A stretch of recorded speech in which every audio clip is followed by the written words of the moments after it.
ভারত ম্যাচের আগে বাংলাদেশ দলের প্রীতি ম্যাচ নিয়ে বড় পরিবর্তন।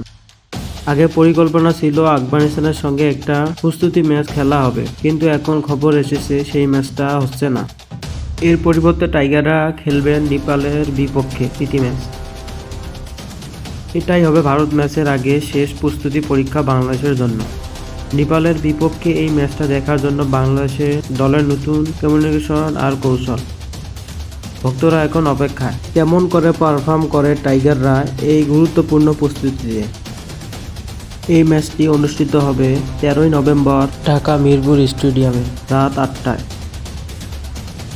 আরও এরকম ফুটবল বিষয়ে নতুন নতুন আপডেট জানতে চাইলে সাবস্ক্রাইব করুন আমাদের এই ইউটিউব চ্যানেলটি।